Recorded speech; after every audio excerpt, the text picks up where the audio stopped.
let's find a seat.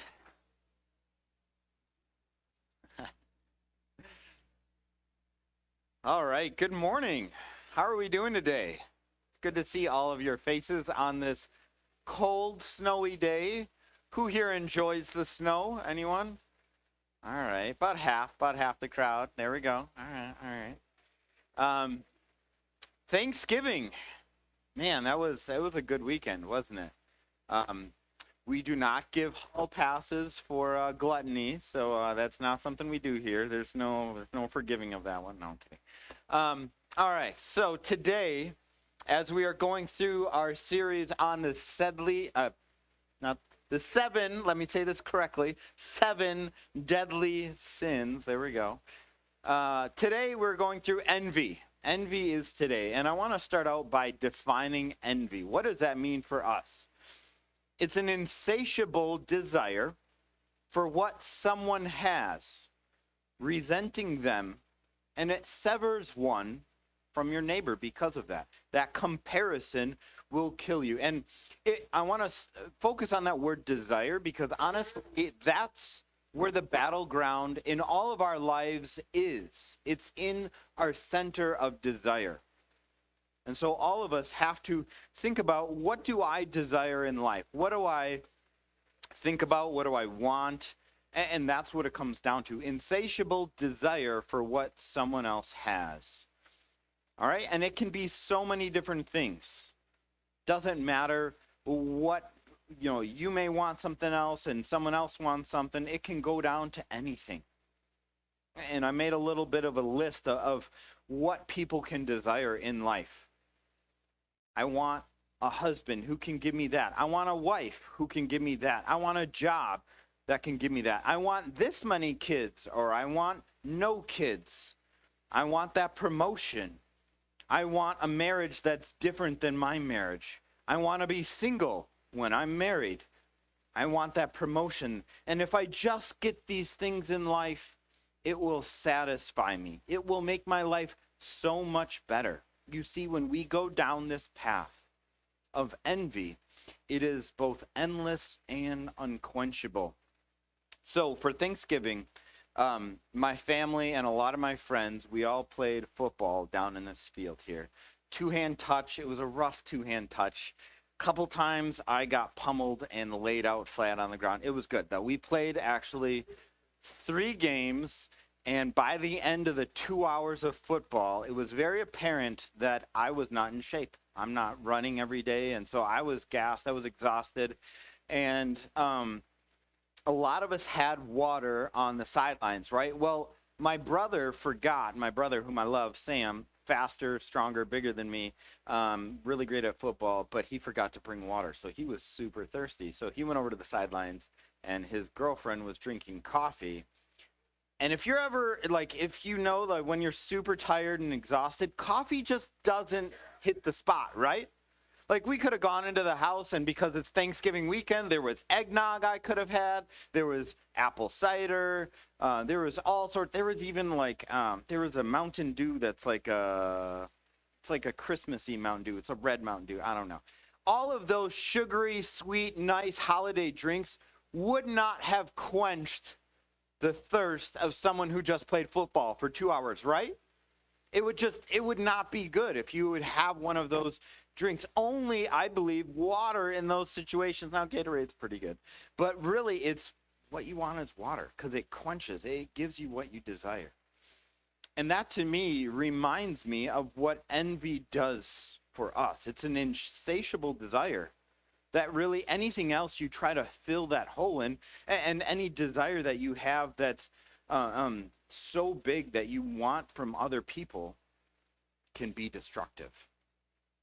So envy kills our soul and our relationship with God, and it kills our relationship with others.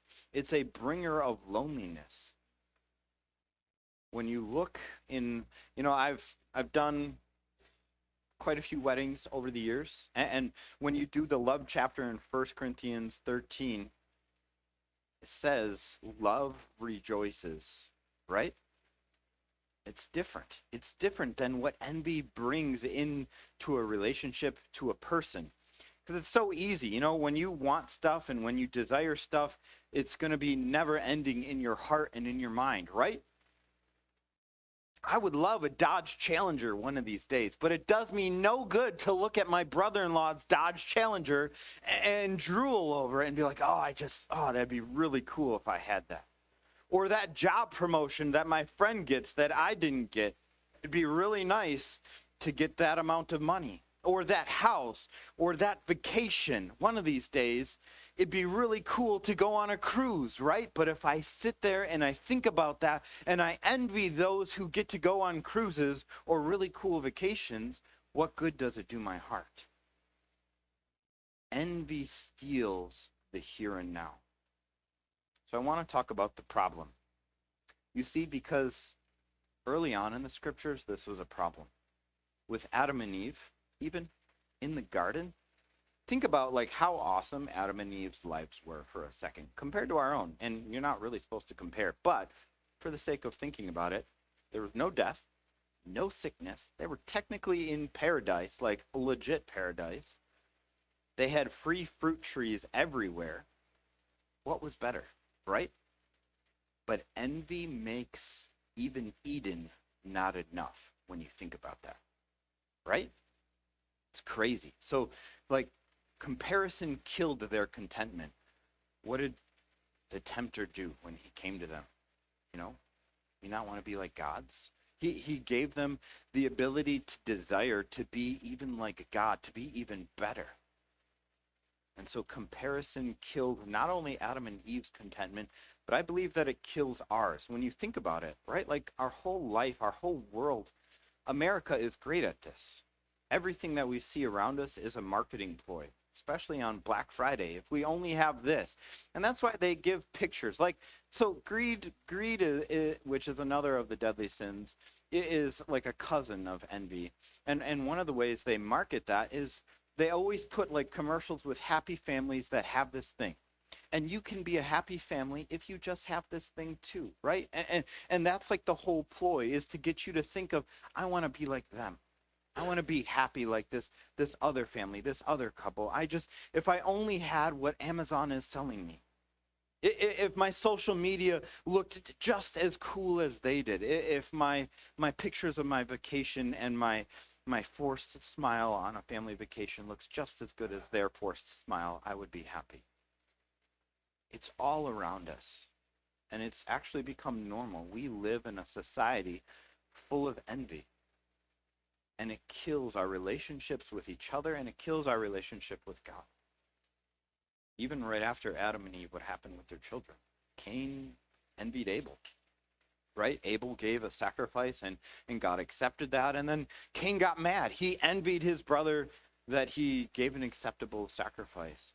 And what did it lead to? Because, and this is part of the reason why you have to think about a sin and its deadly consequences, because sin just doesn't stay dormant in your life and let you pick it up whenever you want it and give you free domain. No, it actually starts to control you when you give into it. And it controlled Cain to the extent where he eventually went and murdered his own brother whom he loved. They had probably good times together, but envy led him to murder his brother. Traveling on in the Bible over to Exodus, of course, in the 10 Commandments, the last commandment, the 10th commandment, says what? Don't envy anything of your neighbors, right? It's a big generic clause there. It says, don't envy their stuff, their cattle, their wife, their house, their goods. Don't envy any of that stuff. Why? It's interesting because the creator God of the universe recognizes something that's off in our heart, right? Like, we all have bad days, and we all know when we're a little bit off, right? When you wake up and it's super cold because it just snowed. Some of us are not morning people. Some of us don't like the cold. And when you wake up, you're a little bit off, right? And I think in a family, you kind of know each other, like, oh, they're off. They're having a grumpy morning. I'm going to give them some space. Let them have their coffee, then talk to them an hour afterwards, right? That's how some of us are. God knows, the Creator knows that something is off with our heart, that something is off with our desires, that we're the type of people, all of us, myself included, that give in to this desire of envy.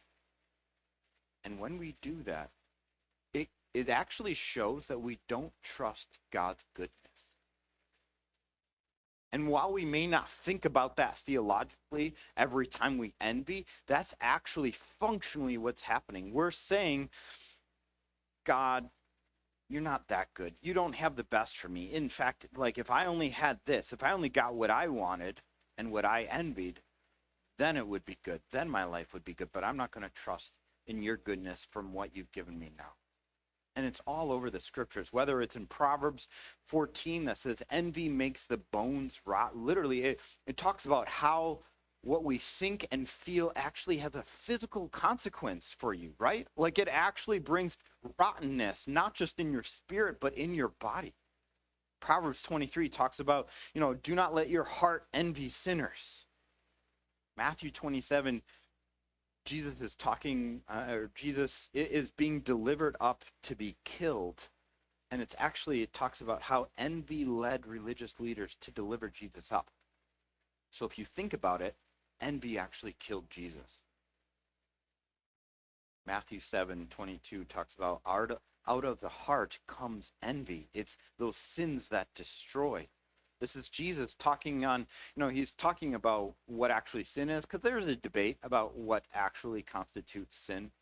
And some of the people, some of the teachers, the rabbis were saying, what you eat. So don't eat pork, right? Don't have that ham on Christmas or that ham on Thanksgiving, because that's going to bring you sin as it goes down into your belly. And Jesus is actually correcting them. He says, no, it's actually not the food that you eat that goes into your belly or the liquid sin that you drink. It's actually what comes out of your heart and how you act and how you feel and how you think wrongly and you do these things wrongly. It's this envy that comes out of your heart, and it actually ends up destroying you. And then even Paul talks about in 1 Corinthians 3 how jealousy and envy is actually destroying the church from within.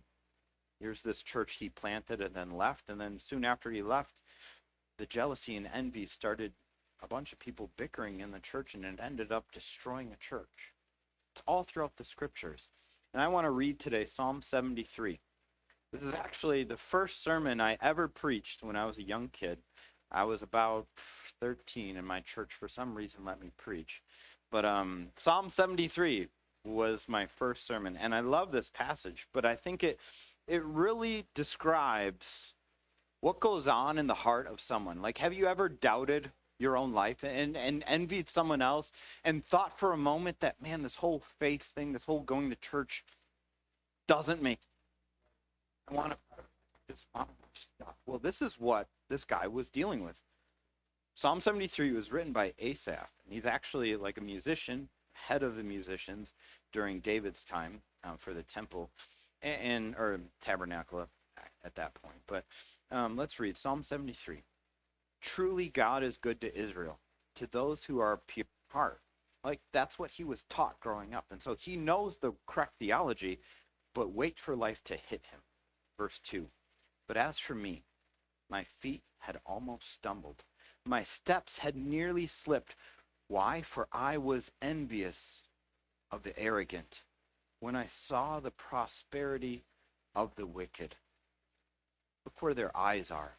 It's the same place as that Adam and Eve's eyes were drawn to by the tempter. When you take your eyes off our Creator and you put them on other things, you can become envious. And so here was Asaph being envious of the prosperity of the wicked.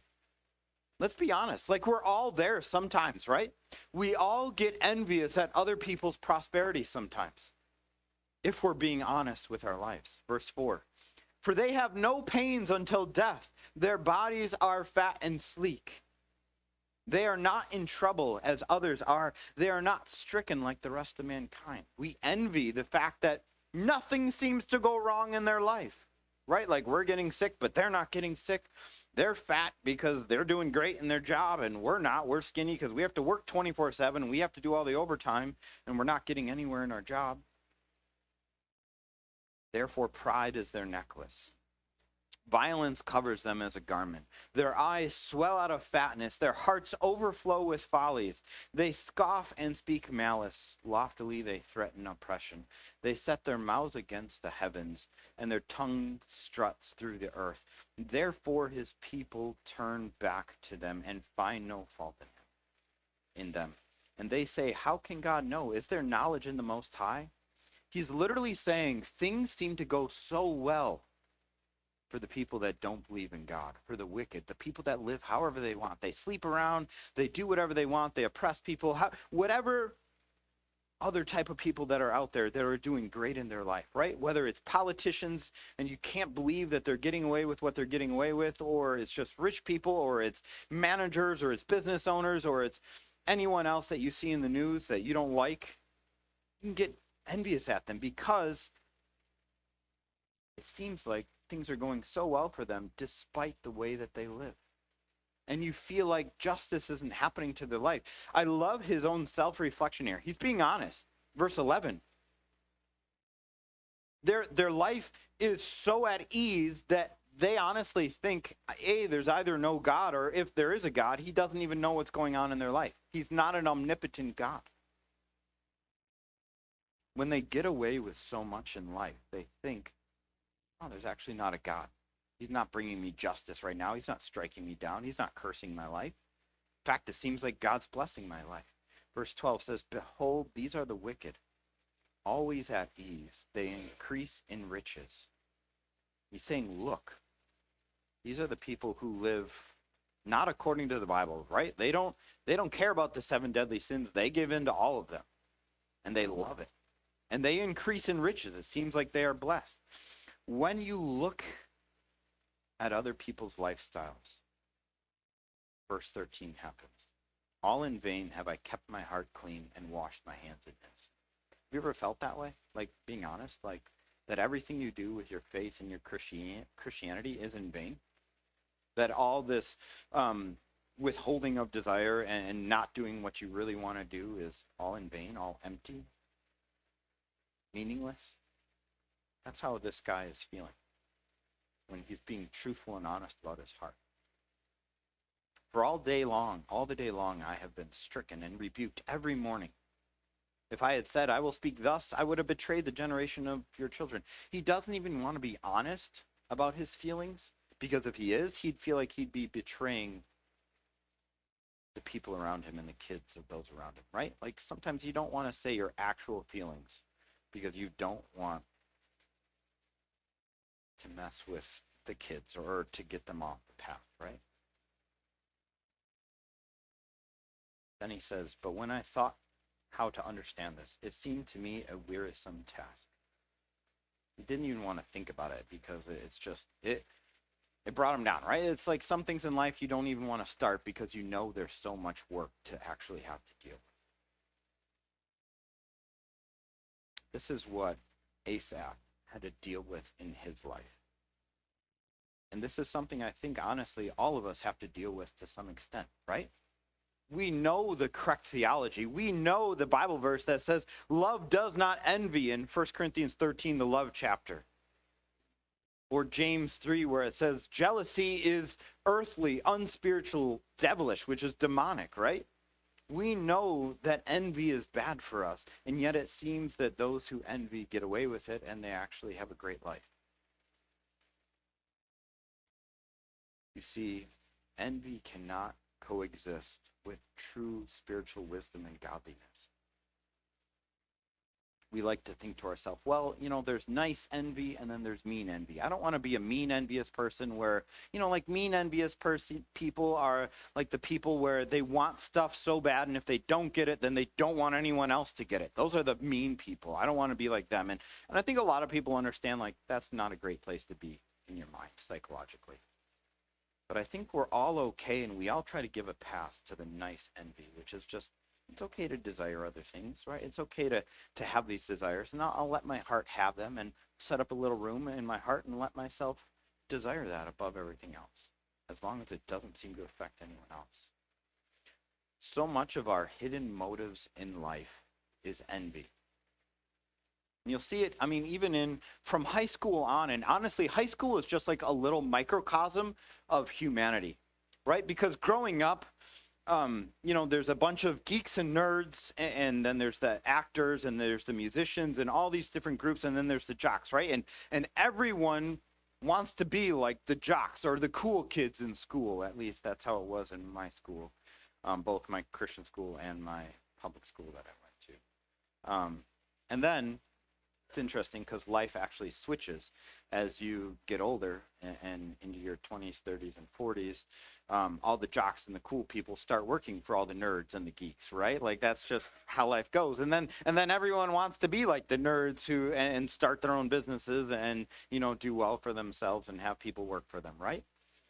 But there's always envy at any point in your life, right? You're always going to be desiring, if I only looked like this other person, if I only had this ability. And I think social media feeds this whole cycle of envy. And it kills our joy constantly, where we're always looking at other people, and other people are always seemingly more happy than us because they have nicer things.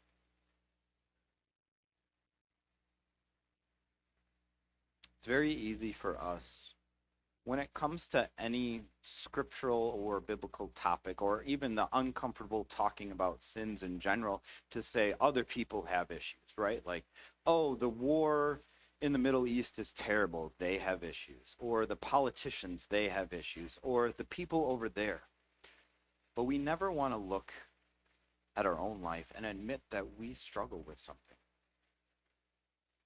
That's why I think it's actually very important for all of us to take a look on the inside of our heart and life, truly and honestly, and do some spiritual surgery there.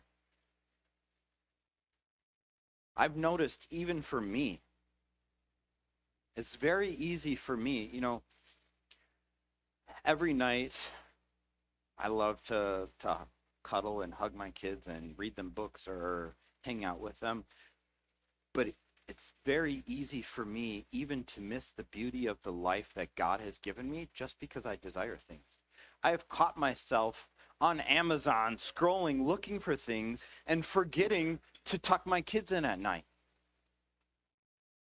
If I'm being honest. That may sound cute and cuddly, and I gave a nice story, but the problem is that, like, all of us are sinners. All of us have this hole in our heart that we try to fill with envy, with stuff that other people have. Your pastor isn't perfect. You're not perfect. You're a sinner. I'm a sinner. We all struggle with this. We all wish that we had different gifts, different things in this life that would just make our life better. It can even go to the spiritual realm, right? Like for a pastor, right? Like I've caught myself wishing that I've had a bigger church at different points in my life, right? Like it'd be really nice if our church was as big as my last church. Is my last church big? Mercy Hill. And that may seem like Fred, that's a jerk thing to say. Like, you should be thankful for us, right? Well, I am, right? But like, if I'm being honest, even I struggle with things like that. And I'm being honest because I want you guys to be honest with your own life. Be open and honest. And I would say, actually, this is a good part to just confess to God, right? Like on the daily basis. Be like, God, I'm sorry, but I struggle with this. I desire this. And God, instead of desiring, instead of envying, let me just desire you, right? Above and beyond everything else that I desire and that I envy in this life. You know what? Because having a bigger church isn't going to make me happy. I'm still going to have the same envy if I get a bigger church. If God graciously grants me that or not. I don't that's the thing. Because even when I was at my last church, I had envy then too. And it doesn't cure your heart if you're given what you want in life, because your heart's always going to have that issue. Jesus, when he came down and started the kingdom of God and preached the gospel of the kingdom, one of the things, it's interesting, he notes in the scriptures, he didn't give himself or reveal himself to man because he knew what was in them, right? This idea that he knew that they were broken and that their desires were off to such an extent. And I think it's a clue to what's off with our heart. And it's gives us a clue as to why Jesus died on the cross. And that brings me to my second part, the answer. So the first part, the problem, the second part, the answer. Not very alliterative today. Just the problem and the answer, very simple today.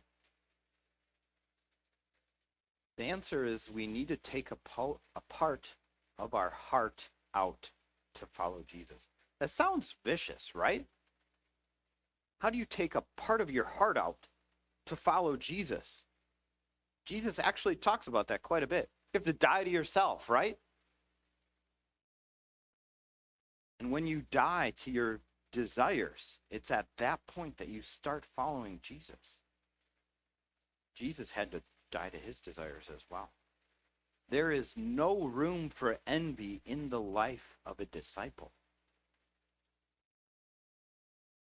I've lived enough to talk to quite a few rich people, millionaires, and some multimillionaires, and some really rich people. I've even dealt with some rich people on their deathbed as a chaplain. And it's interesting, you don't have to be rich to be full of envy. You can be very poor and full of envy. You can be rich and very full of envy as well. But a lot of people are full of regret on their deathbed, right? Where they live lives that we think we want, and we envy them. Right? I just watched a movie with my kids the other day, Scrooge, right? Scrooge is a good Christmas classic, right? And here is a guy who was rich and lived a certain way, and yet it's interesting because there were moments where in the movie they would catch Scrooge alone looking into the window of a drastically poor family, being envious of the family life and the love that they shared towards one another, even if they had nothing, even if they were minimum wage people. You see, Jesus wants to heal our blindness, and that's what envy is. It's spiritual blindness to the blessings that God has given us in this life. And this is what the gospel does. It gives us grace. It gives us love enough to see our own heart and to see what God has given us. It saves us from ourselves, and it changes us and makes us more thankful and content when we won't naturally be. If you struggle with contentment, the gospel is there to help and save you from that. It reminds me of an old hymn. It says, "The things of this earth grow strangely dim in the light of his glory and grace." Right? Because the things of this world are actually so bright and shiny, and they're always saying, "Hey, buy me, get me, buy me, get me, buy me, get me." Like we're full of, you can't even jump on your phone without ads passing you by, and they're all over in our life. But when you're looking at God, again, it's where your eyesight is directed, or your spiritual eyes. When you're looking at Jesus and you're looking at his love and you're thinking about how much he loved you, the powerful God who created the universe actually cares and loves you and gives you grace. When you take time out of your life to be still and know that he is God and that he loves you, it's weird, but the things that used to draw you so much in this life don't draw you as much. The things of this world grow strangely dim when you fix your eyes upon him. When you rejoice in Jesus, when you rejoice in the gospel, you understand that you are loved by God like a father. A good father's love does so much to your heart. And that's why worship is so powerful. That's why, when we sing songs on Sunday, it's not all about our desires or our favorite types of songs. Honestly, like we shouldn't even be thinking that way at all. I in fact say that that's a wrong way to think about worship. However, worship is played in that moment, take your mind off the style of music or how well it's played or if someone's off key. And I get that that's hard. I like playing music, and whenever someone's off key, I'm like, oh no, they're off key. Like it bothers me just because I like playing cello, and I'm not that good though. The thing is when we worship God, it's that moment we have for 15 minutes at the beginning of a service for us to just stop what we're doing in life and focus on God, right? It's the object of worship that's important rather than the style of music. Why? Because when we do that, it takes our heart off of what we desire in life and puts our heart onto God where it was made to be.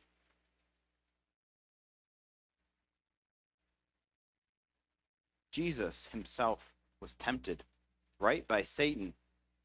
That third time he was tempted to bow down and worship him.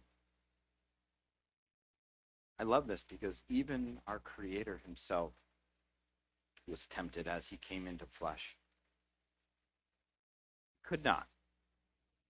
And I've always wondered, like, was that even a temptation? Like, how could Satan tempt him? Well, Jesus had called him the God of this world, right? But in a sense, Jesus was the King of Kings, the God of gods, right? Like, he was obviously older or over him. But I think John 17, the high priestly prayer, gives us a clue to what was actually happening in that moment. When he said, Father, glorify me, even as, we've had that glory together before the foundation of the world. That Jesus had lived in such an amazing relationship with God for all of eternity past, that all the kingdoms of the world were nothing in comparison to that relationship. And Jesus, he shows us the way, right? He is the way, the truth, and the life. And Jesus himself shows us that no matter what's offered you in life, doesn't matter if the tempter offers you everything you desire, right? Because Jesus said himself that if you want the world, you'll lose your own soul. If you want to save your soul, you have to give up the world.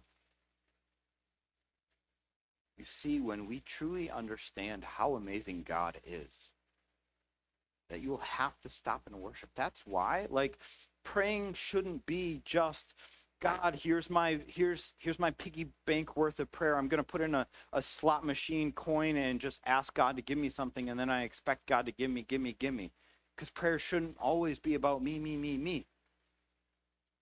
So much of prayer should be noticing and worshiping God for who he is. When you're on your way to work in the morning, worship God. When you wake up in the morning, worship God. Wherever you are going, worship God. When you go to bed, worship God together with your spouse. Worship God singly. Worship God everywhere, all the time. As Christians, our lives should be full of worship. Our lives should be an act of worship. We don't worship when we don't understand or think in the present how amazing God truly is. How do we change though, right? Like, it's one thing to have this head knowledge. How do you actually change your life though? Like, you understand, yes, I need to love Jesus more. I know that. But I struggle with that. I'm not good with that. I get focused on other things. How do we continuously know that we are loved to such an extent that it will stop us from envying? How does the love of Jesus override my own love of other people's things and lives? Because it's not easy, right? Like, it's one way to say, oh, this is good theology, that's a good concept. But practically, how do I apply this to my life? How do I change? Because it doesn't seem like I can. It seems like we're stuck. And we are. We can't loose the burden off of our heart and mind by ourselves. It has to be loosed for us. The love that Jesus gives us and brings into our heart connects us to his calling in our life and to our contentment. When he says, love your neighbor as yourself, not supposed to be an easy thing, right? So it's interesting because when you love yourself, which is implied in the verse, you typically give yourself a pass, right? When you when you sin or when you mess up, you're like, I know I messed up, but I'm going to try better next time. And so when we are called to love our neighbors, we are supposed to love our neighbors the same way, right? To love our neighbors in that graciously loving sense that we love ourselves. And we can only love our neighbors when we are content with what we have and with what they have. We can only do that when you first love God and love him sacrificially. So the way I think we do that in this season of thankfulness is honestly start by thanking him every day. And I want to start off today or end today's sermon just by being thankful. I want to thank God for sending his son Jesus to die on a cross instead of staying in heaven where he could have been. I want to thank the Holy Spirit for residing in me. I want to thank other people in my life. I want to thank the pastors that I've had in my life in the past and in the present. Pastor Chris and Chris, always being there, always keeping me on my toes. For the deacons, those who serve in the church in awesome ways, and those who decorated the church, right? We have these amazing Christmas decor all over the place. I want to thank the Lord for the church merch. Something beyond my imagination happened. I want to thank God for my job that he's provided through all the different jobs that I've had in my life. I want to thank God for my spouse who's been there for soon to be 16 years. Thank God for my kids. I want to thank God for my health. I want to thank God for my parents, for my siblings, and God for this country, right? It's not perfect, but we have a lot of freedom. I want to thank God for the house. I think it's funny. So I live in the parsonage now. And you know, if someone were to live in a parsonage, it's a very grace-filled thing, right? Like you're living not because you necessarily deserve that or because that house is yours, but because it's been given to you, right? It's on loan and you realize you have to steward that.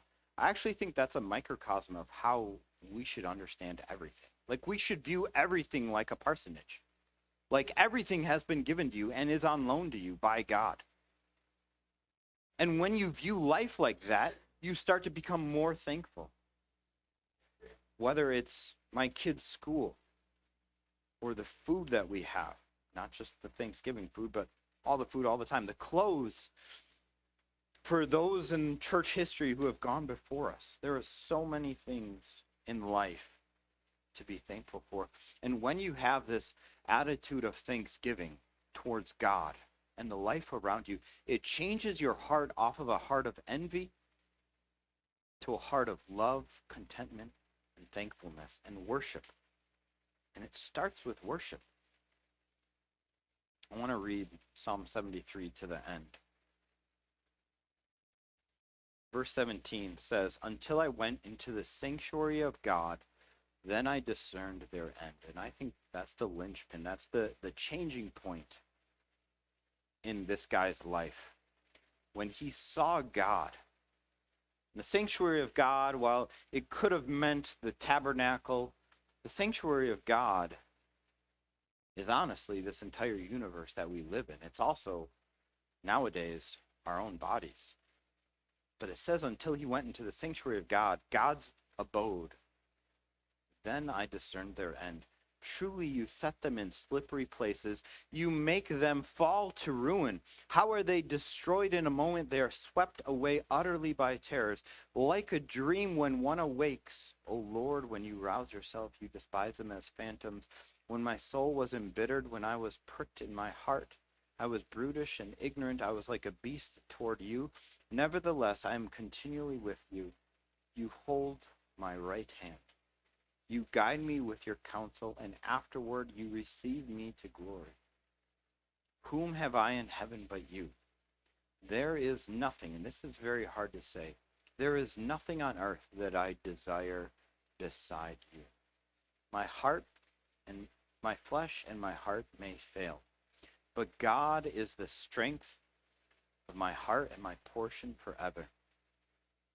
For behold, those who are far from you shall perish, and you put an end to everyone who is unfaithful to you. But for me it is good to be near God. I have made the Lord God my refuge, that I may tell of all your works. So here is this singer-songwriter guy who wrote Psalm 73. And he said something here in verse 25 that I think is so powerful. He says, whom have I in heaven but you? And there is nothing on earth that I desire besides you. I think that's where our heart needs to go. And I'm as guilty of not following that verse as anyone in here. All of us, when we get a glimpse of who God truly is, how can we not think that way and feel that way? That's right. When the scriptures say, like the verbiage, when it says God is worthy to be praised, anyone who's ever met God in the scriptures automatically knows that, right? Like that's how like Paul changed his mind in a second, and he obeyed the heavenly vision when he saw God on the way to Damascus, right? And God talked with him. When Abraham met him, when Moses met him, when the disciples met him, they turned and followed him right away. When you see God, when you understand who he is, how can you not but worship him? And it's in that moment that your desires and your envy fall to nothing on the wayside. And you go after the only thing that is truly to be desired in this life. Let's pray. Father, I thank you for this day that you made. Let us be glad in it and rejoice. Father, help our hearts. We struggle, we sin, we mess up. I thank you for your forgiveness. I thank you for your grace, your love through it all, and how you as a good father love us in such a way that you desire our best. And you desire to change us to be people that aren't always envious, but people that are thankful, people that are content with what we have been given, so that we can live the life that you've given us with purpose in the calling that you've given us. Father, I thank you for sending your Son on the cross for us. In the name of Jesus and for his sake, amen.